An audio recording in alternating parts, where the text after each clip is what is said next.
Alright, and we're live, pal. Once again, baby. So, hey, Andy here.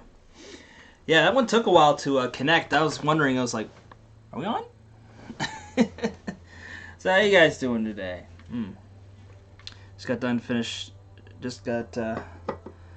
with some brekkie. All I got left is a little bit of coffee and my 2 liter of water. I like getting this almost called 7-Up water, 7-Eleven water, because it has the highest pH of all the waters that I've seen out here. So I know camera's probably not going to focus, but if you look right there, it says pH of 8.1.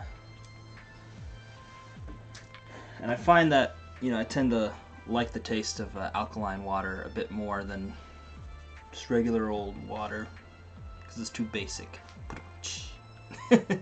What can I say? I guess I'm basic.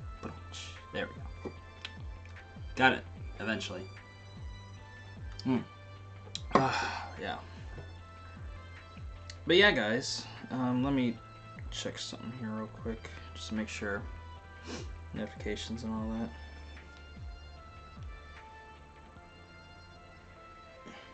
Make sure.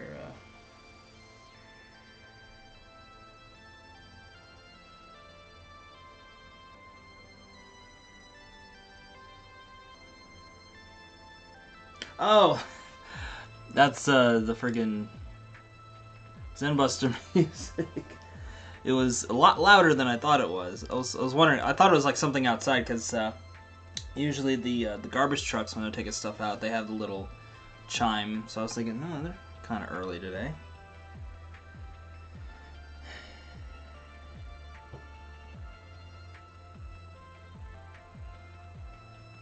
So anyway, sorry, got distracted. Let me check to see. All right, cool.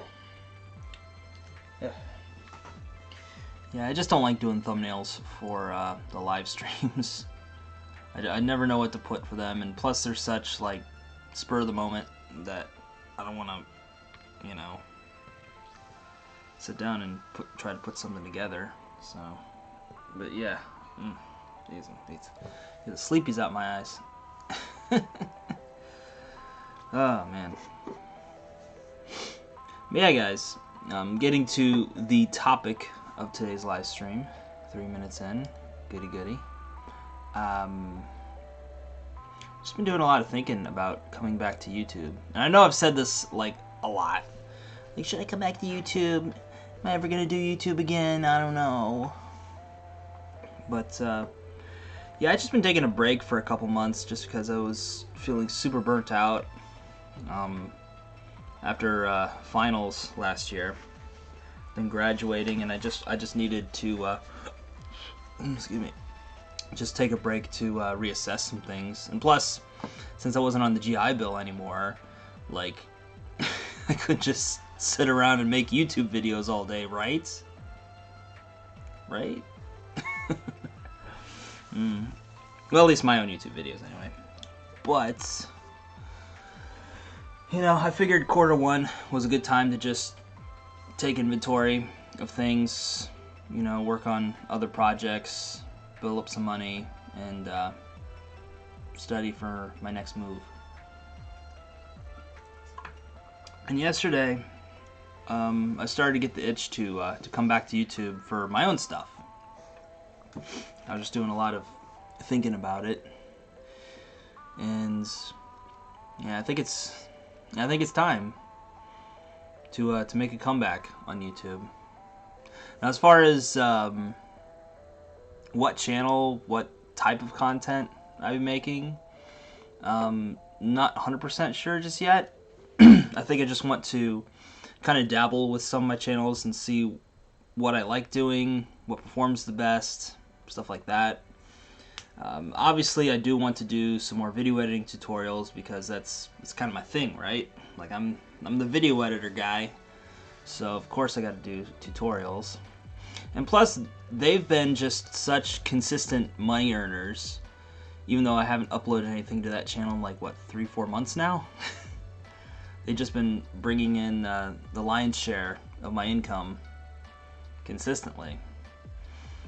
So it's just one of those things where I probably financially should focus on that channel and build it up, because, you know, if I can get that channel going, then it'll give me the money and the freedom to work on other projects as well. So there's that. But there's also a part of me that kind of wants to focus on stuff I'm really passionate about, which is more in like the travel side of the house, even though it's not exactly very popular right now due to obvious circumstances.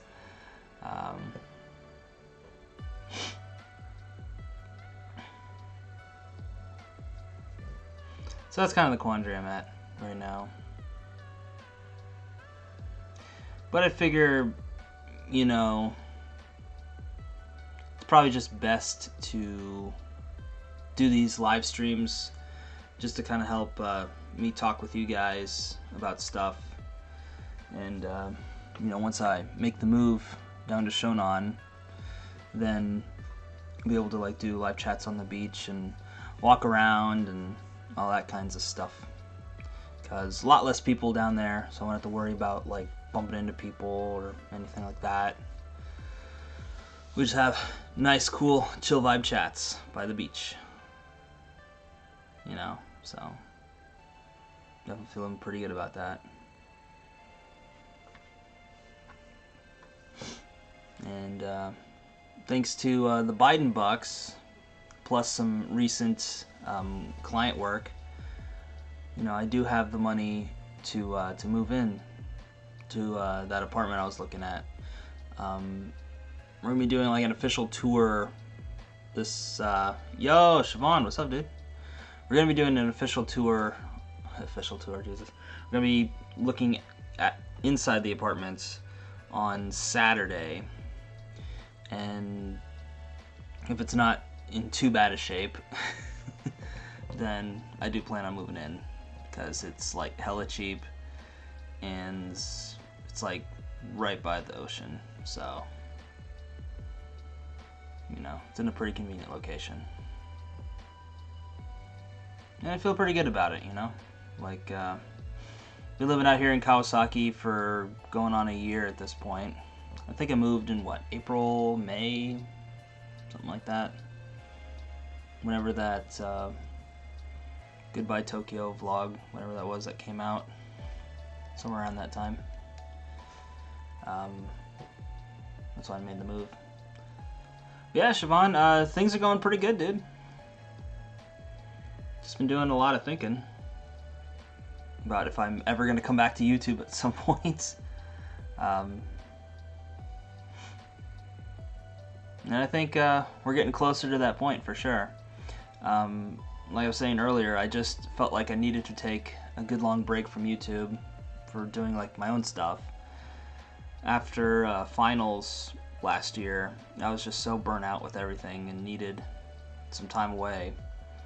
And also because I wasn't on the GI Bill anymore, had to focus more on work to keep the lights on and everything. So, just one of them things. But, and plus quarter one, as far as AdSense earnings goes, it's pretty shit. So even if I did like work my ass off on my own videos during that quarter, I wouldn't really see much of anything until around this time. So yeah, so even if I had the energy and everything, it wouldn't really mean much anything until around this time anyway. So yeah, I feel like, you know, leading into quarter two, this, you know, the time when AdSense dollars start going up. So, you know, if you want to start pushing out some content, now's a good time. And yeah. So I guess the plan, realistically speaking, would be to make more video editing tutorials. Low edit videos, all of those scratch type videos. Oh yeah. Yeah, I was thinking about doing something like that, but I don't know, man. Like, at the same time, like, I love the sort of raw cut videos that don't really have much editing to them. But at the same time, I kind of feel almost hypocritical if I put those out, because like I market myself as like the editor guy, man, dude. And if everybody's like, oh yeah, this guy's a video editor, man. You know, he puts together all kinds of crazy stuff, and yeah, check out his channel. And meanwhile, it's just me in like an uncut vlog, like, hey guys, it's the Andy Sign here. You know, like, you're like, what the hell? But that's where live streaming comes in, though. So I think to fulfill more of just my own whatever, yeah. But that's where I bring live streaming into it, because like with live streaming, obviously there's no cuts or anything too fancy schmancy going on, so it's kind of expected for it to be in this format. So I think, you know, I see myself on this channel in particular doing more live streaming. And then for Andy Japandi, it's hard saying with that channel, man. Like, old Cloney Macaroni just kicked that thing in the nuts pretty hard.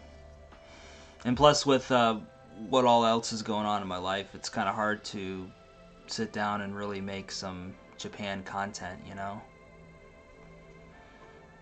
So it's just one of those things where like a lot of other things have to fall into place, you know, for it to really kick off.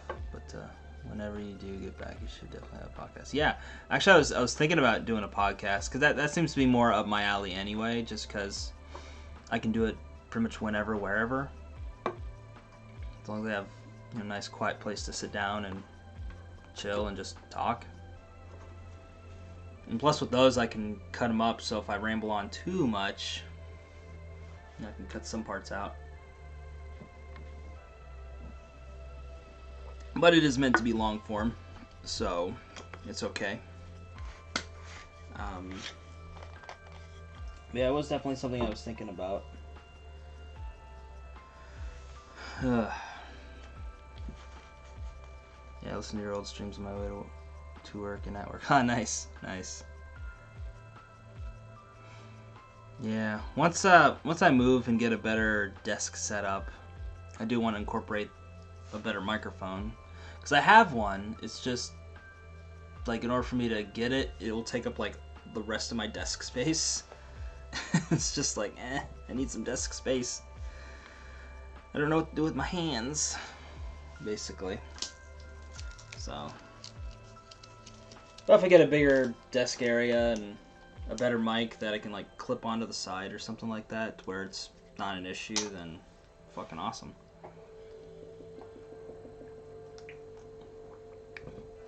Yeah. Plus, it won't be right next to my fridge, so you won't hear it running the whole time. Hopefully. That happened back in my old apartment in Michigan too. Like, before I would sit down and record something, I'd always have to like turn off the fridge, otherwise you'll hear it running in the background. And you know, like, as you're recording, it doesn't sound like that big of a deal, but you know, if you do all the audio tweaking and compression and stuff like that, it's like really loud. So it's one of them things.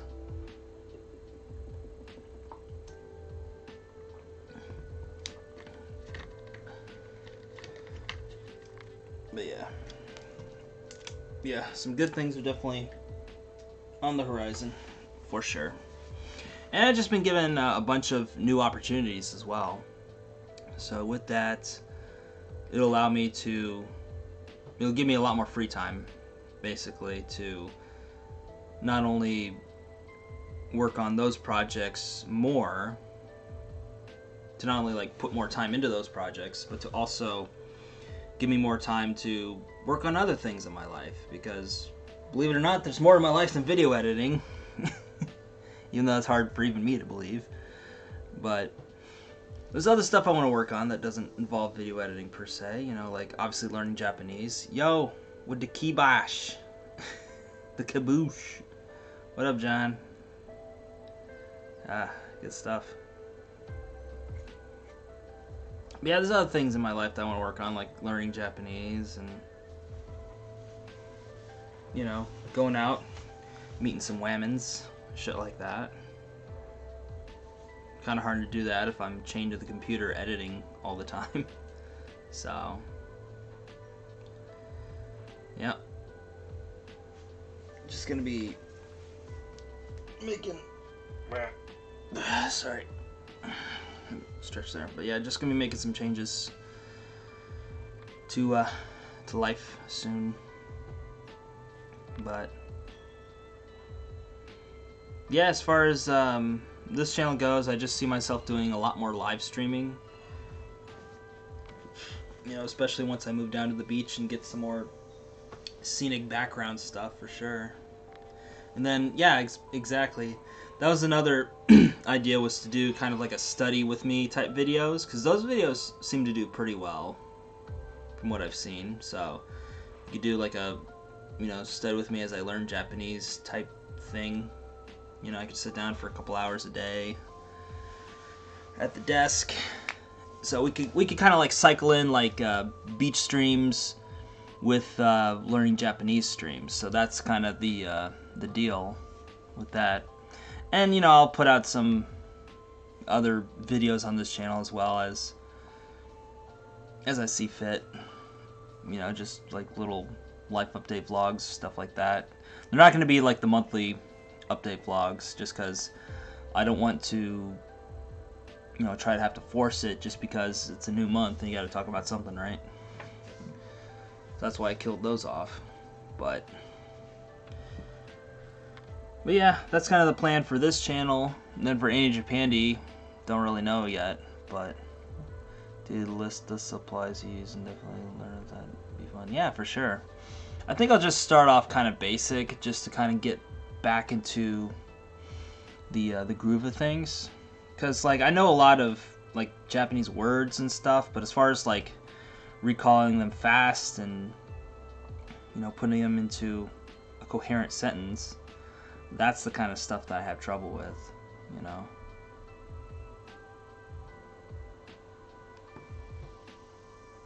And especially in talking with Japanese people, like you have to be like really quick, because if you don't, then they get nervous and they switch to ego mode, to where like no matter how good your Japanese is, it'll all be fucking gibberish.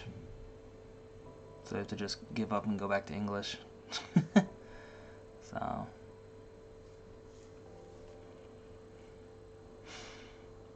but I'm a lot less harsh about that criticism now than I was back then, because back then I thought it was, you know, just kind of an indictment on me. It's like, oh man, my Japanese sucks. You know, that they feel bad that they have to switch to their busted ass English to talk to dumb old Merkajin-san over here. Can't even say sumimasen, Big Mac set, onegasha please. You know. But you know, I also see it from their side too, where it's, you know, they want to practice their English too. And I know a lot of foreigners get kind of butthurt about that sort of thing. But, oh, Japanese people just want to talk English to me. I want to practice my Japanese too. Wah. But they want to practice their English too, so yeah. I don't know any Japanese, just be fun to learn eventually. Yeah, for sure. For sure. Yeah, there's so many different ways to do it. Like there's Coca-Cola Classic Bay. That's right. And some ice. Yeah, buddy. Goodness. Man. But yeah, I figured just start off with just some basics. You know, maybe pull out some like Duolingo or Genki or what's the other one? Mina no Nihongo. Human Japanese, I've heard, is pretty good. Chris Broad gave it his broad stamp of approval. And there's also, I just thought of this actually, there's also some games on Steam that help you learn Japanese too. And they're not that expensive either. I think they're like maybe like $5-10 a piece. So they're pretty bargain basement price. But I think that'd be kind of fun. Video, that'd be awesome. Yeah, for sure. For sure. And that's another thing too, because I actually filmed one of those like last year. Yo, Dekwan, what up? Oh, hey, Dekwan. Now that you're here, I did watch that video by old Hambone that you were talking about, and yeah,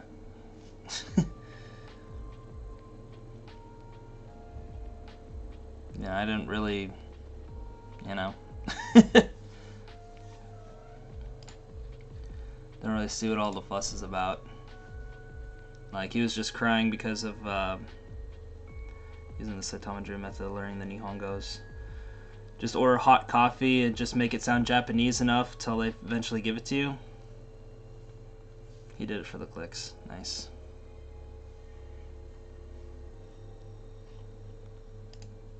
That's right. Oh, man.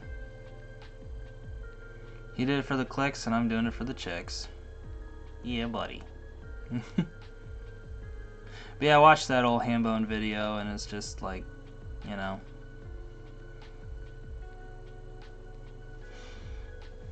I don't see what all the fuss is about. Like, for me, that's, yeah.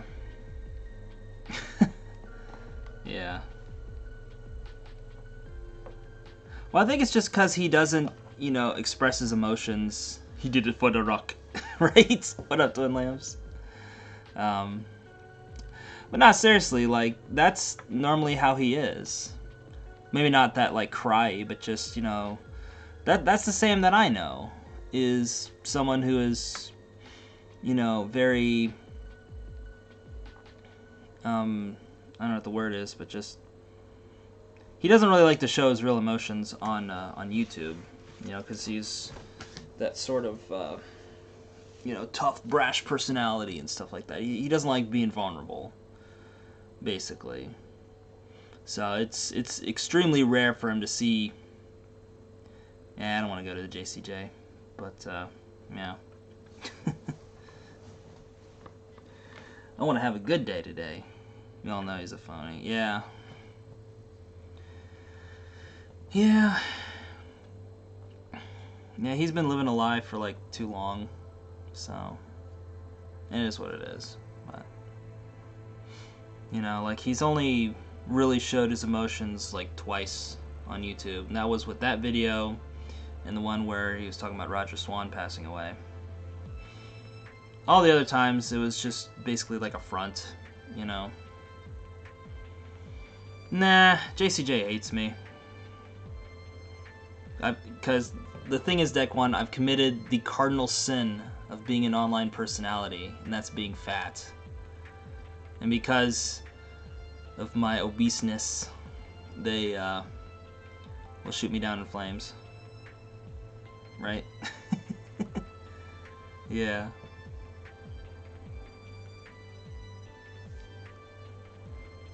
J-Vlog had the sense of humor. Yeah, I don't know what's up with that guy. That guy's just there.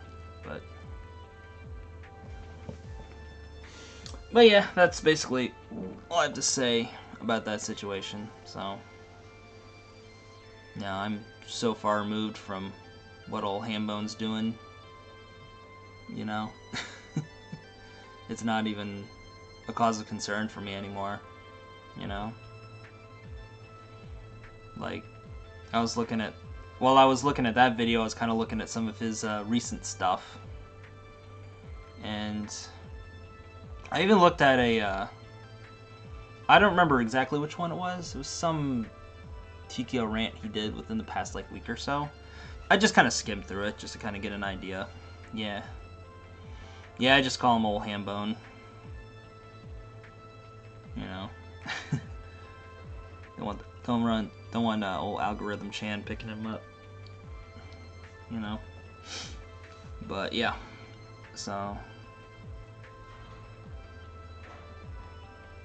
But yeah, I was watching, just kind of skimmed through a recent-ish TKO rant. And, to be fair, the production does look a lot better. You know, there's a lot more pop-ups and shit like that, so that's pretty cool. I don't know which, Filipino editor he's paying $2 a head for, but, you know. for all that, but I guess they're doing a good job, so, you know.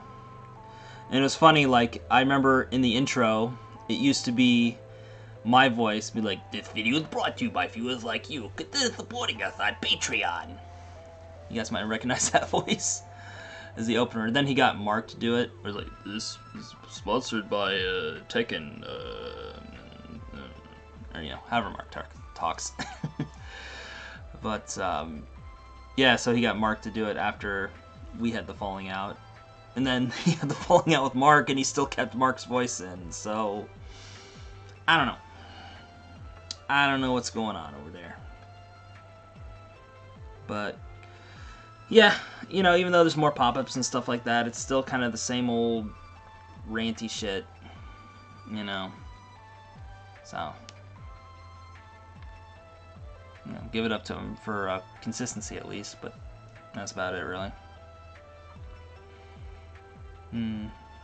Oh, Tekken. Mark's one of the good ones, though.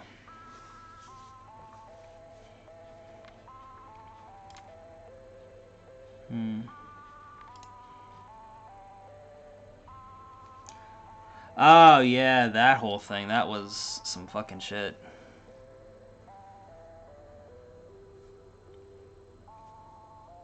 Yeah, I talked with Mark about that. That actually happened. And was one of the reasons why he got kicked out of living with Mark after he got out of jail. Yeah. Ugh.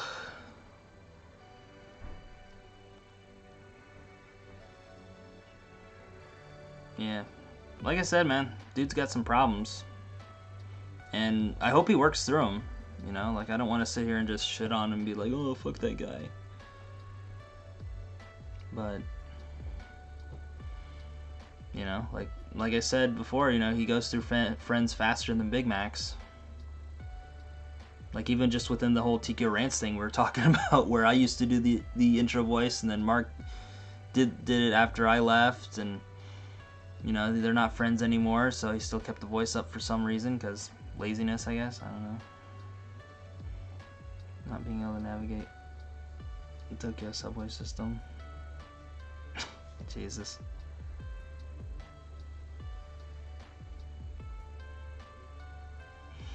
See, that's the thing, man. Dude, oh, yeah. It's totally me. Yep, totally. Yep. You know. Yeah, it's all about him not getting any marks going on, yeah. I don't know if it's specifically just for that reason. Although I think maybe that might have something to do with it. I'm not 100% on that one. But, yeah. I think it was more just about the recognition than anything. Because, you know, when he was making content talking about the whole situation with Mark, it became less about trying to bring attention to Mark's situation, more about, hey, look at me, look at all the cool stuff I'm doing for my friend, he's locked up in Japanese jail, gotta put in the little clickbait shit, oh my gosh, Japanese jail, 99% conviction rate, help my friend. And so it became less about Mark and more about Sam. And that's where that whole situation came about. And then, you know, Sam wanted more than his fair share of credit, like, and I'm sure not getting a cut of that GoFundMe money definitely hurt him. It's not like he's making buku bucks living in the box, right? If he was, he would have moved out of there by now. I don't care how much he's trying to save up, like, those videos. I didn't edit all of those videos. There was a couple that he himself put together. I did put together the TQ Rants where he was talking about that stuff. And it's one of those things where I know it sounds like I'm being a hypocrite for him like putting that shit out there, but it's, yeah, exactly, exploit his friend. It's one of those situations where it's like really bad looking back on when you're outside of it. Like when I was in the situation with all this stuff. Like, it seemed like a good thing. Like, oh yeah, he's helping Mark out. You know, if he brings enough attention to it online, it's going to get circulated with the articles. And this is when the whole ghosting situation was going on. So I figured, all right, cool. You know, we're going to get some traction. And, it's, you know, to me, it was about helping Mark out. So, like, I was all for just, you know, making videos on that kind of shit. But then, you know, Sam made it about himself. And that's when a lot of backlash happened to him. I don't think it was very apparent online, but it was a lot of, like, behind the scenes shit. Definitely. You know. And that's the thing with Sam, like, he makes it so much about himself. You know. So even when he tries to be selfless, he comes across like really selfish. And that's just how it is, man.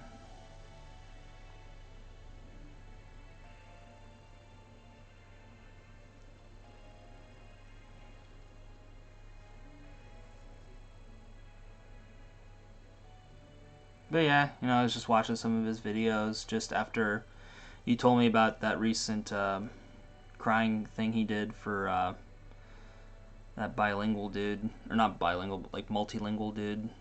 Fuck, I forget his name. He recently died. But anyway, he went on this like blubbering tirade about how, you know, they were very well connected. They were like good old buddies and all this other stuff. And to me, like, I didn't know how well friends they were. I mean, for all I know, they could have been good online friends. I don't know. But what I do know is that he never discussed, I think his real name was like Moses, something like that. He never discussed him with me, at least. Like, he was the only other people he was really talking. Yeah, Moses. Okay. The only other people he was talking about really were obviously cats. You know, the two former China vloggers who left the country for some reason. You know, you got Serpent ZA and Lawai 82, I think is what his name was. So those are the only other like multilingual people he would talk about with me anyway. So just take that as you will. I'm not saying that him and Moses weren't friends. I'm just saying that if they were, he never talked about it with me or even mentioned this dude like at all. So, you know. Yeah. It's just how it is, man. But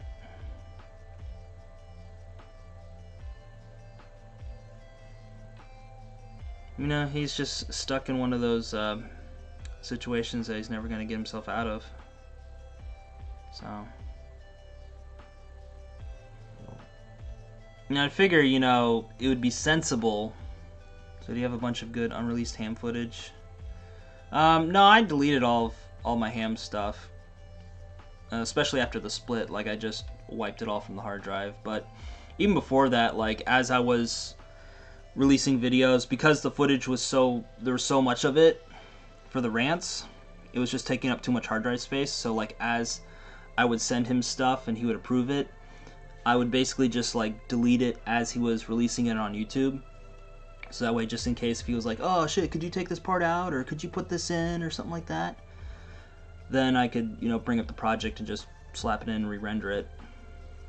So it was just easier for me. But once it was uploaded, I was just like, alright, wipe. But yeah, you guys weren't really missing a whole heck of a lot of the stuff that wasn't released, really. You know? A lot of times he would run like red lights. That'd be like the worst. But even then it was like giddy at worst. So I mean, from what I could tell, he was already like over the line as soon as the light turned red, so it wasn't anything too heinous, but make people look bad in a situation like yours. Yeah. Yeah, I mean, I did have editing control over those sorts of things, but you know, Sam was one of those people who could like look over things. Like he would, you know, look through the footage and make sure I didn't miss anything or whatever the case. And other times he wouldn't even look at it. So he was a little weird like that. So, you know, even if I wanted to, you know, oftentimes it'd be it'd be the video that he would like look over with a fine tooth comb and be like, oh, take out this part, put this part in, put this pop-up in, blah, blah, blah. You know, all for a $5 video.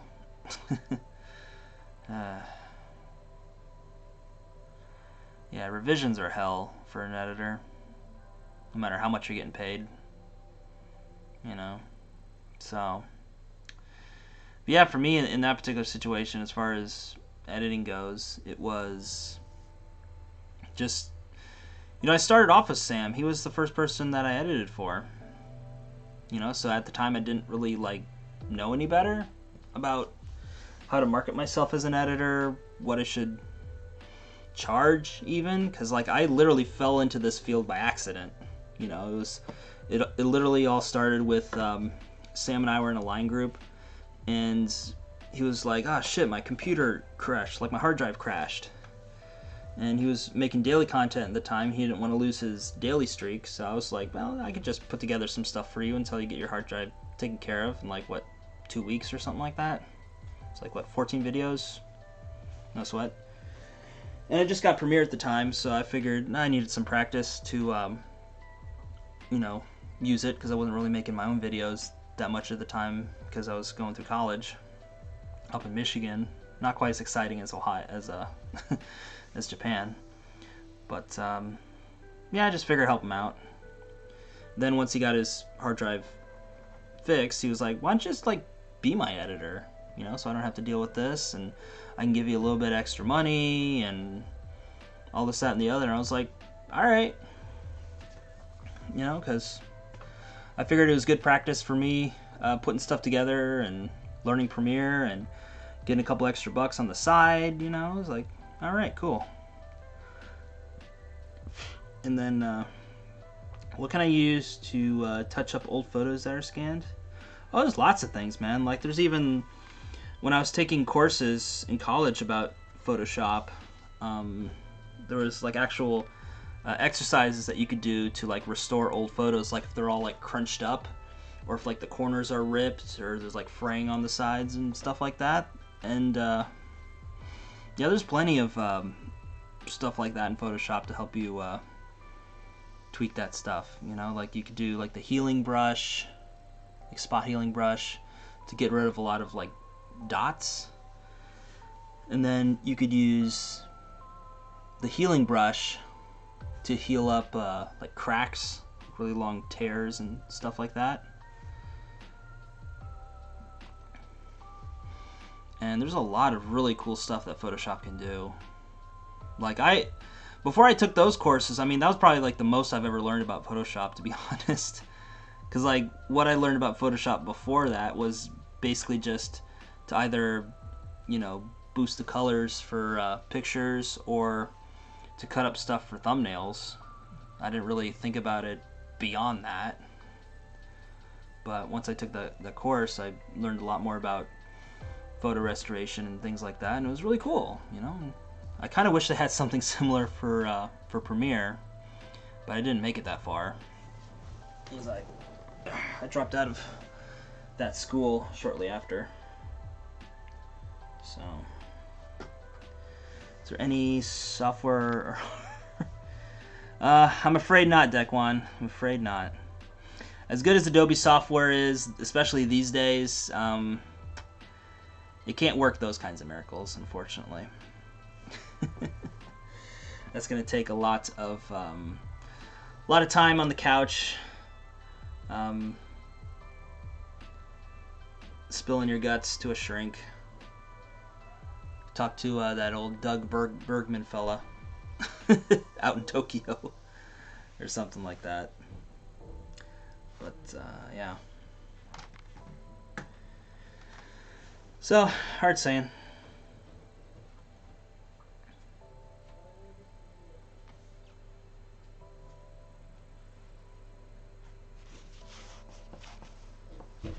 But yeah, that actually reminded me of when I was first editing for Sam.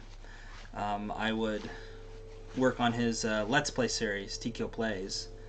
And I remember he was, like, for the rants, he didn't really give too much of a shit about, to be honest. Like, there were sometimes he'd get a wild hair up his ass and have me do a whole bunch of revisions, but most of the time it was just whatever, the video's done, cool. But for the TKO Plays, that series was hell, man. Because, like, he would have me change the position of the boxes, because he would have one for, like, the cam for his head, then he would have, like, the gameplay footage, and then he'd have one, or, like, a couple for his logos and shit. Basically like a stream overlay, essentially. But, like, I'd have to change it every time because he would change the camera position or change the angle of everything. So, and he would want it, like, pixel perfect. And there'd be times where it's like, he'd also want me to, like, help him, like, tuck in his chin and shit like that. You know, and I thought I was doing a pretty good job, you know, basically just, you know, trying to show him, like, maybe, you know, about here up. Sometimes a little lower, but not too much, you know? But he was like, no, man, you gotta make me stop looking so fat. And I'm like, okay. So, you know, I'd crop it in even more, but then it'd be like, only his head would be visible, and he's like, man, my head's taking up the whole fucking frame, and I'm like, well, I can't zoom out because I'm going to show your body, and you're going to complain, oh, I'm looking so fat because my body, and all this, that, and the other, and then he would change the camera angles, so, like, once I got it good for one video, I'd have to completely do everything over for another video, and it's so fucking frustrating, so I was so glad he ended that series. So it was just a pain in the dick to put together. And then the TKO Cinema series was the one we had the most fights with, just because he wanted it to be, like, better edited and just kind of it to be like a vehicle for me to show off what I can do as an editor. And I like the idea. It's just, one, I was afraid that he would get flagged for using copyright footage for, like, trailers and pictures and shit like that, because you have to be really careful about those sorts of things. And even if you are, sometimes it can't be helped, right?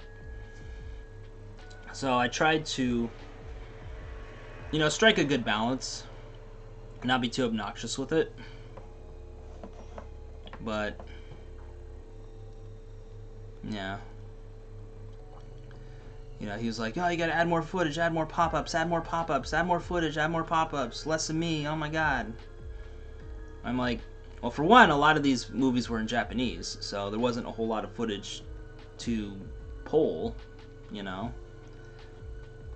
And two, you know, you might be able to get away with, you know, fair use for American movies, but Japanese movies, they don't play with that shit. Like, it's immediately yanked, and, you know, they could flag your channel and possibly have, like, a channel takedown. Like, they're fucking vicious with that kinds of shit in Japan.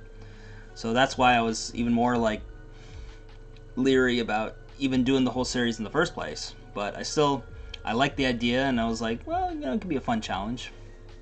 But yeah, we just, you know, didn't see eye to eye creatively for that series in particular. So I left for a couple months, and then, you know, I reached out and made up and everything, and, you know, everything was all good until, you know, we had that blow up because of the Where Come Japan podcast issue, which I've already talked about, you know.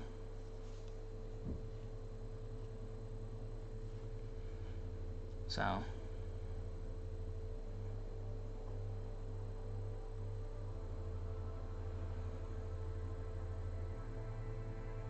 yeah, that's just how it is, you know. Like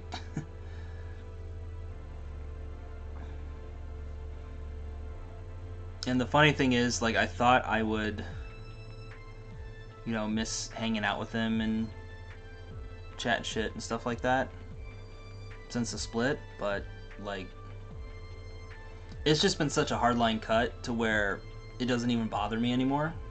I'm actually glad I'm kind of outside of old Hambone's sphere of influence, you know? So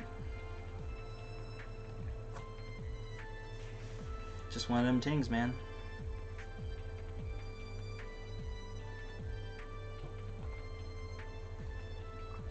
You know, and for me, like, you know, I do most of my work behind the scenes anyway, so it's not really stuff that you guys can see, because I know Sam likes to kind of dunk on me. It's like, oh, he's just a fucking nobody YouTuber, he's fat and depressing, and he's got issues, and nobody likes him, but he still makes videos for some dumb reason, and whatever, he's not worth my time, but I'm gonna still make fun of him anyway, and take up a whole page of, ranting about this tiny nothing YouTuber that nobody cares about, apparently.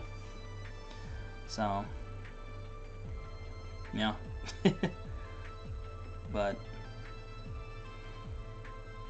you know, since the split, like, I've long moved on.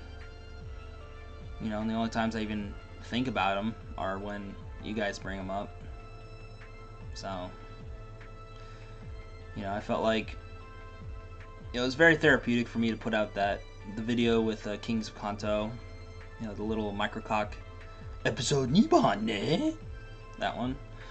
And my own Truth Between Me and DK Sam video. I think, like, once that video came out, then I could, like, officially put to bed the whole Hambone situation. But you guys keep bringing them up, and so, you know, some ways I feel like, you know, I'm a radio station, I gotta play the hits, right? You know, fuck Tikio Sam, oh my god, he's a piece of shit. He's so fat, he's gonna die in his 40s. But, like, truthfully, I don't really give a shit, you know? I just, if anything, I feel bad for the people who hang around him, you know, because I know that they're brainwashed like I was, like Mark was, like, I think even Nick left recently, although I don't know if they stopped being friends. I think maybe he just left the guest house or something, but I did hear that he left. He was in like a long 2.5 hour live stream update of death, which I'm like, just looking at that thing, I'm like, fuck, dude. Because he used to give me so much shit about my monthly update videos being too long and too boring, and oh my god, who's gonna sit there and listen to a fat, depressed fuck like you for over 10 minutes? But he also puts out a 2.5 hour update stream, so, yeah. How does he not get kicked out of the share house? Well, it's like everybody in JCJ always tries to tell me, you gotta learn Japanese. And that's basically the end of that story. So, learn Japanese, kids. They'll let you do whatever the fuck you want. But yeah, basically he's on like extremely good terms with the owner of the building, you know, and yeah, I think as long as he doesn't set fire to the guest house, like, he's got a place there for as long as he wants. It's fucking outrageous, but you know. I do think if one of the Japanese folks there raised a big enough stink about it, they might be able to get him kicked out. But yeah, he talks a lot of shit about other people there. Of course he does. You know? Most of them don't speak English or only have like a light grasp of English, so he could just go to town talking shit about people there and nobody will know. And there's only so many people that hang out in the little study area anyway that he's basically taken over. So, you know. Yeah, that was the reason, you know, once we had the split, I just stopped showing up in that room and just, like, isolated myself from everybody. Obviously, you know, cloning macaroni too, because I didn't want to catch that shit. Ugh. You know, you can only do so much social distancing when you're living in a ghetto capsule hotel, basically. So, you know. But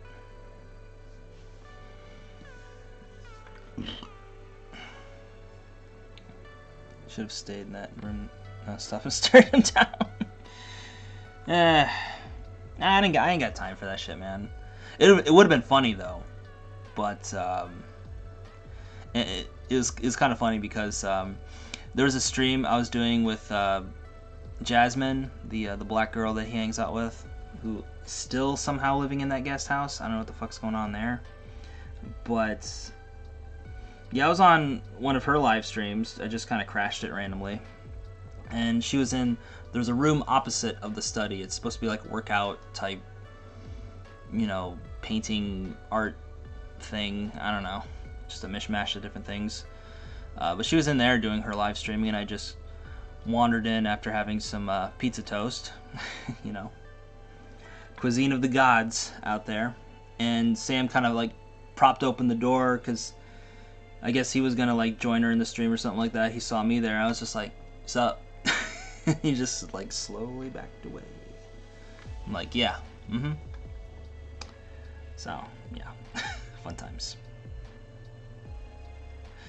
But yeah, man. You know, I ain't got time to deal with bullshit like that. You know, like I got other things to do in my life.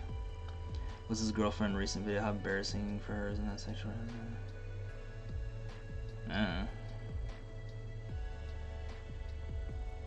I don't know the full context of that situation, so hard saying. But if they really are seeing each other, like really, really, Jasmine, come on.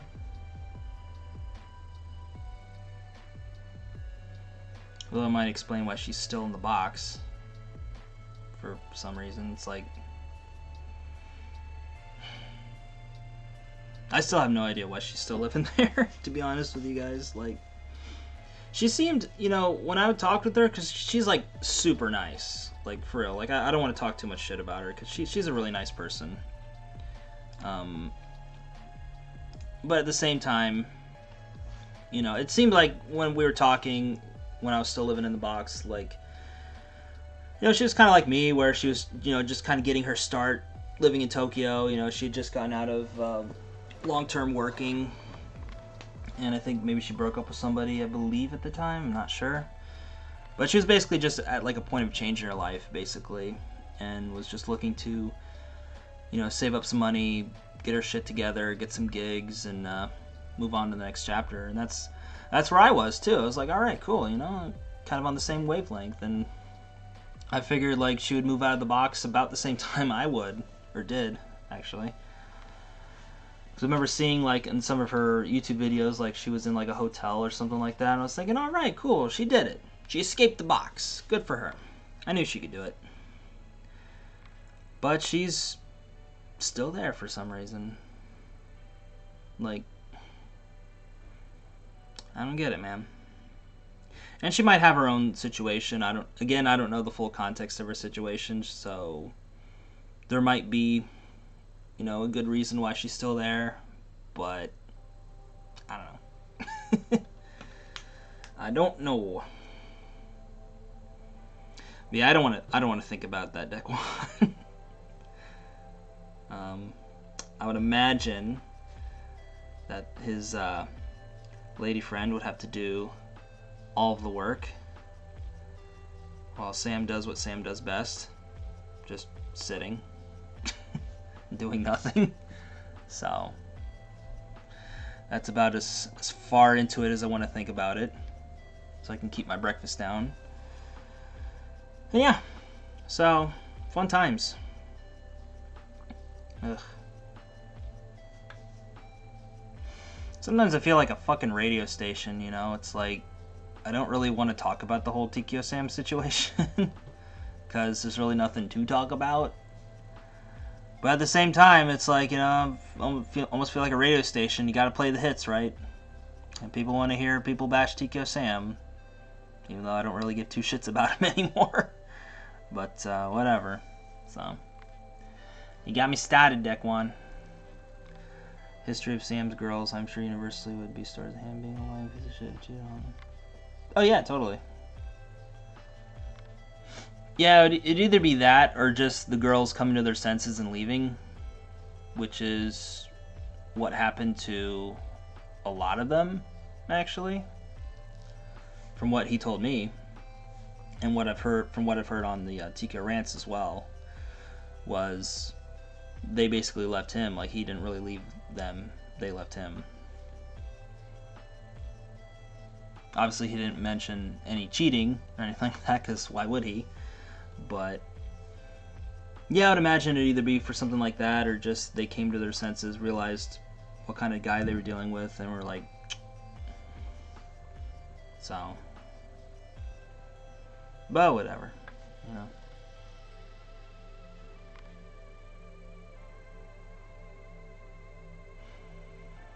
Yeah, just to wrap things up, because I got to get going here soon. I got to get ready for work. But that's about it as far as the whole Hambone situation, which there's not really a situation. It's just rehashing old TKO Sam stories. But, you know, you got to play the hits, right? So, found you from watching your 6 videos. Nice. You're a really talented editor and been watching your tutorials. It'd mean a lot if you could scrutinize my plot cuts editing. Thanks. Yeah, sure. How do I'll just look you up on the YouTubes real quick. Cool. You got 25 videos. I'm from Vietnam. Nice.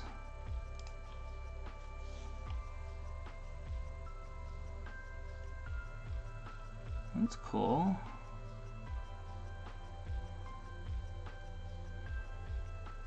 The thumbnails look pretty decent. I would probably work on the text a bit more, making A, the text stand out, and B, having less text, or just, you know, have the text like really mean something, basically.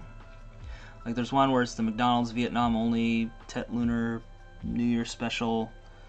Like I can read McDonald's, but I can't read Vietnam, and it's like, even though it's in the center of the frame, it's really hard to read. The Saigon Hotel Tour one's really well put together, thumbnail. It's a good picture. I like the little stars on top. The text is easy to read. Saigon Square Market. I'd probably make the text a little bigger. Maybe put like a shadow or something behind it so it stands out a bit more. Yeah, just looking at the thumbnails, looks pretty good. Is there any particular video you'd like me to watch? Oh, hey, thanks for the almost $10 holler. Awesome. No worries, Dequan. Catch you later. Yeah. Thanks so much. You know what? We got a little bit of time, so I think I'll pick your most recent video just in the for the sake of brevity, because like I said, I got to get going here to work soon. But we'll do a quick little channel review. And this, actually, now that I think about it, this is something I've been wanting to do, is channel review. Channel review. Channel review. Okay. So, Disney, we're going to do channel review. So here is your channel. You don't have subs displayed for whatever reason. Give you a little sub-a-dub so I can keep on the up and up with what you're up to. Dad? To-chan? Okay. So we'll just watch this first one and then I gotta get going for real. Okay, so we'll... Not going fast, am I? So I won't be able to read the comments. I'll just be kind of speaking in real time from here. So... I do kind of like the colors. I also kind of like the faded film look, where you can see a little more, where it's not quite as, like the darks aren't quite as dark as that sort of faded look. I kind of like it. Nice little aesthetic. Is this in 1080? It goes up to 4K. Doesn't seem very detailed though. Like, it looks okay. It just, you know, you might have, I don't know if you like softened it in post, but yeah, it's just something I noticed, especially like with faces. You know, when she was like moving in, it was a little soft, but the B-roll sounded pretty good. Ah, nice. I like the little transition and stuff. Okay, so now it's much sharper. Okay, so I think that was probably part of the film let look or something like that. Okay.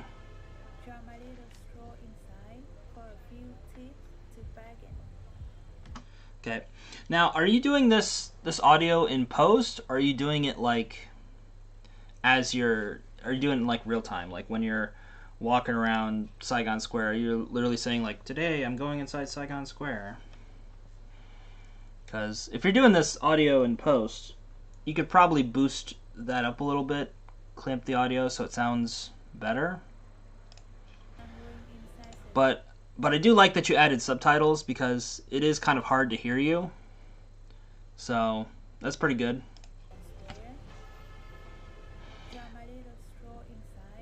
But yeah, if you're doing this audio in post, I would definitely boost it a little bit so that way I could hear you.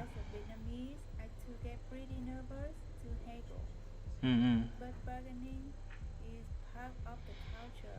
If there's no price tag, That's right. almost everything is negotiable.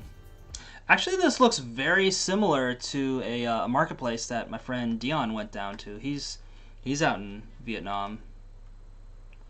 He went to this place. I guess they sell a bunch of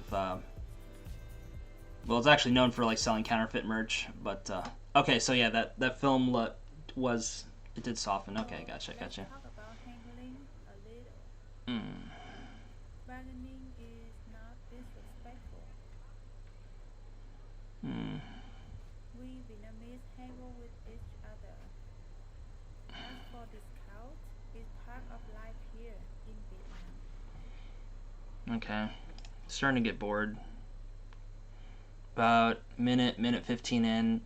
One thing I would recommend is to make the first, at least bare minimum, the first minute and a half very exciting, very punchy, very just wow, very impactful. Just make it like the best editing you can. A lot of YouTubers use this method. Mr. Beast is well known for using it, although he uses it like consistently throughout the video. But for me, I would recommend using what I call the tight loose approach. So make the first minute and a half like the tightest editing you possibly can. Just make it very punchy, impactful. This is what we're going to do today. Just very well put together. And then, you know, around the minute and a half, 2 minute mark or whatever, just slowly loosen it up a little bit, you know. It doesn't have to be, don't make it lazy. Don't be like, just put a bunch of raw footage there or whatever. But just like slowly loosen it up, because around that point, if people are still watching, like, chances are they're going to watch to the end or close to it. So, you know, at that point, it's like you're among friends. It's like, all right, you guys made it to the 90-second mark. All right, we're going to be cool. So, you know, just hanging out, trying to get a good bargain. People don't try to push too much, but we also don't take their first or second prize either. Tactically, based on the third prize we mutually agree on. So something I would do for this type of video in particular is there's a lot of very repetitive scenes. You know, it's literally you just walking down the hallway for like almost the entire time. Pretty much for like a minute. It's just you walking down hallways and stuff like that. I would try to mix it up with you walking down hallways, as well as like maybe close-ups of some of the clothes, or if you go to this like watch shop or whatever, maybe get some close-ups on the like sunglasses, maybe some of the watches, just something to kind of like mix up the flow a little bit, because you don't want it to be like too repetitive, because otherwise, you know, people get bored. You know, if it was me, I would have clicked out of here like a minute ago. When in Rome. Okay, now you're starting to mix it up, which is good. I just would probably do this a bit earlier rather than wait to nearly 2 minutes in. Yeah, I'd probably have shortened that first minute and just got to this scene a little earlier. Why aren't you showing the thing? The shirt. You're just showing her.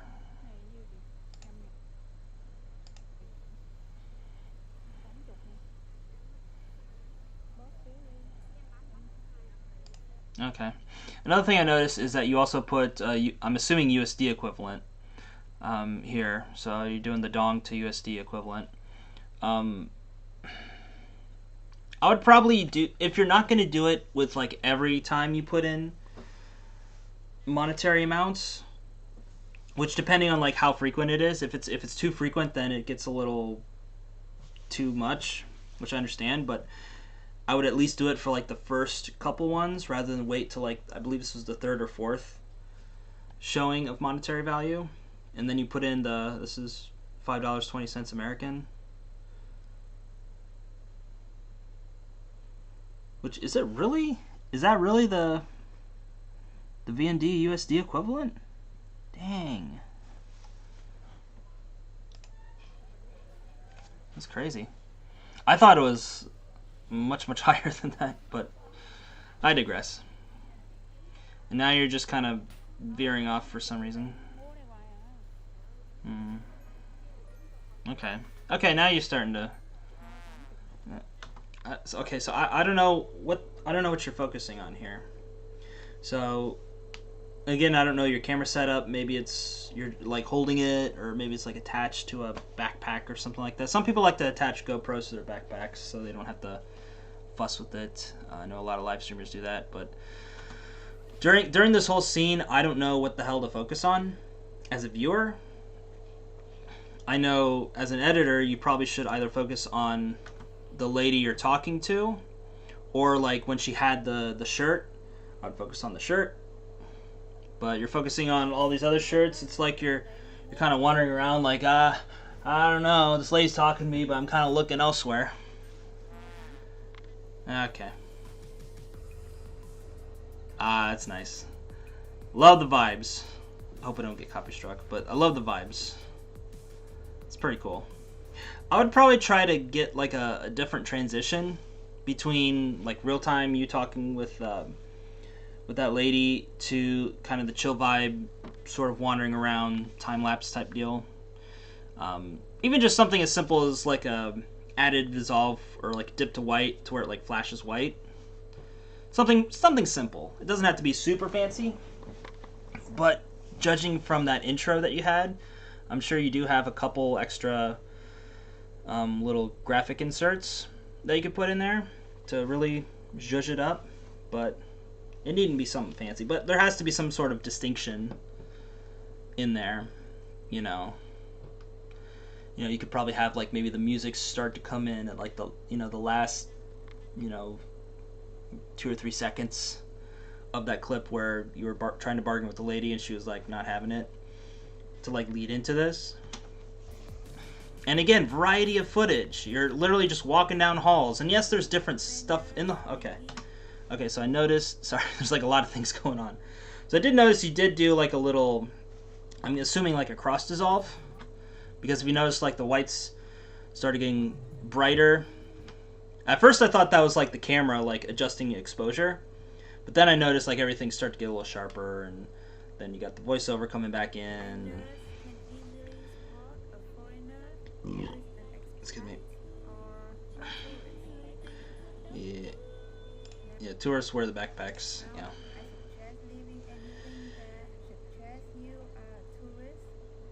Yeah, I don't think I'd be able to make that work.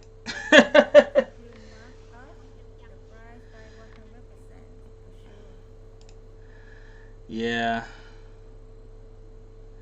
See, it would also be nice, and you might explain this later, I don't know, but that is a fun little tip, I guess, but for people who can't simply hide the fact that they ain't from Vietnam by leaving their backpack at home, like Mr.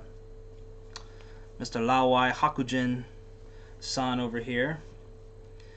And again, you might explain this later, but there might be another way to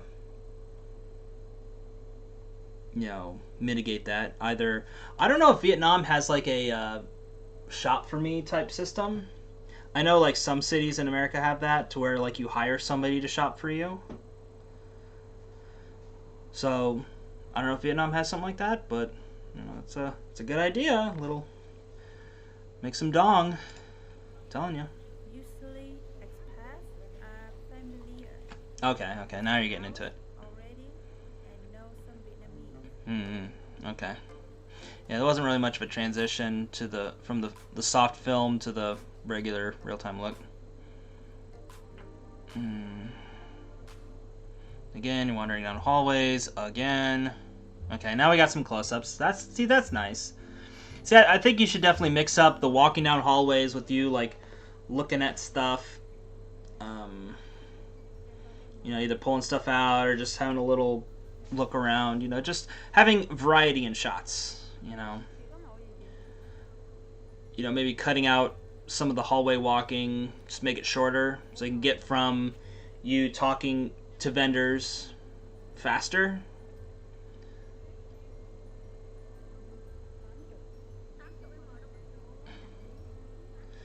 $80 kilograms, damn.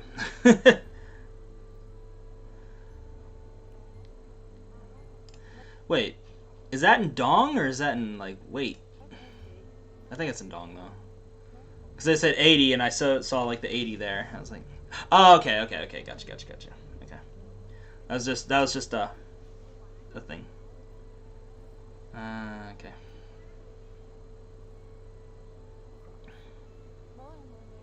See, now you're kind of like veering off, and I don't know where the hell to look.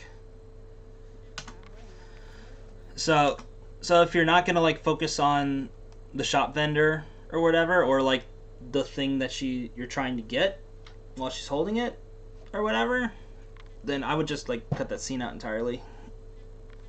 Because as a viewer, I don't know where to look. Like, she's talking about something else, but you're looking at something else.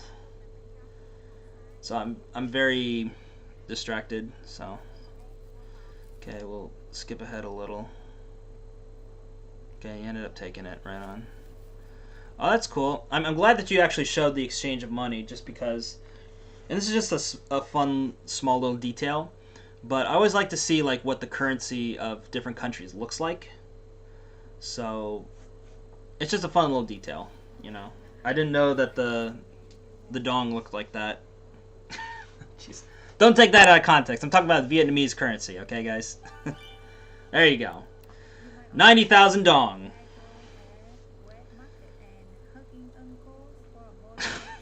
Wow, okay. Yeah, this shit's getting demonetized. Bao nhiêu? Không. Okay. See, this is good. This is good. I like this. Maklap. Okay. Sounds like come on. Come on. See, that's nice. I like that you're incorporating language lessons into this video. That's really nice. I probably would have incorporated that a bit earlier. So that way you could like establish, okay, this means that means this, and then like cut to a scene where you're using that language. Like, when you bought the shirt or whatever from that lady, and you're like, come on, or whatever, when she gave you the shirt and stuff like that. So that would have been nice to like establish context. I suggest coming early. It should be less crowded, and vendors would likely tend to any low price you offer. Yeah. Why the hell? Comment down below for any I like that post.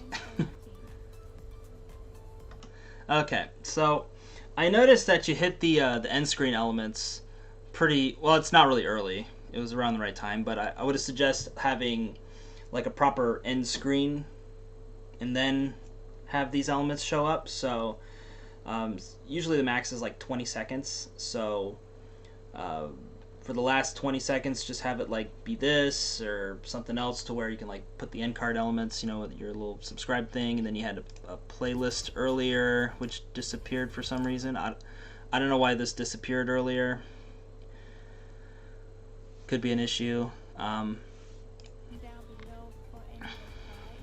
Thanks for watching. But yeah, I would probably have something like this, and then just have, you know, a little subscribe thing, and then a playlist. Try to make it relevant to this video. So I don't know what that playlist was because it disappeared. Okay, so it looks to be like you probably put like a most relevant video in here.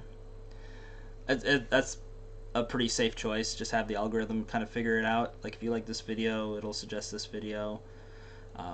If you have playlists of similar content of you like going bargain shopping or whatever the case, put that up there, or whatever the case. But I would have like a dedicated end screen basically, so that way you can have this up the whole time and it doesn't interrupt the flow of the video. So there you go.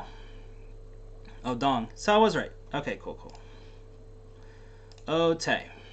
So let's look at the comments. Do it in post. Thanks, Andy. Nice.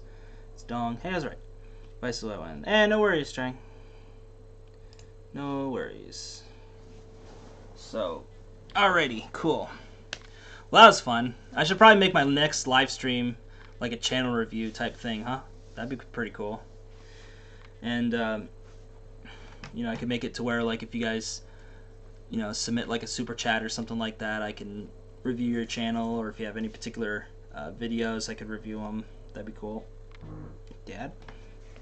But anyway, for real this time, because I really got to get going to work. So, with all that said, guys, the little TLDR, I guess, as far as am I ever coming back to YouTube? Yes. Now that Q2 is upon us, expect to see much more content. Well, maybe not much more, but more content from me coming up here shortly. I'm going to start off with some tutorials, and then we're going to do some other things. I want to do more live streams, of course. Lots of ideas for live streams, and especially some stuff that you guys have been giving me, some suggestions. So I want to do like beach live streams, me just kind of walking around, chill, talking about whatever. I also want to do language learning live streams. Very alliterative, but I want to do that. And I also want to do channel reviews, channel/video reviews. So I'll see if I can try to pull up some kind of schedule or something. Again, this is going to be like once I move, so this isn't going to be like in the super near future, but yeah, maybe in the next month or so, I'd say. We'll hammer something out. So, all right, that's the TLDR. So, with that said, guys, this is the Andy-san. Signing for now. As always, forever. We'll see you next time. Catch you later, guys. Bye.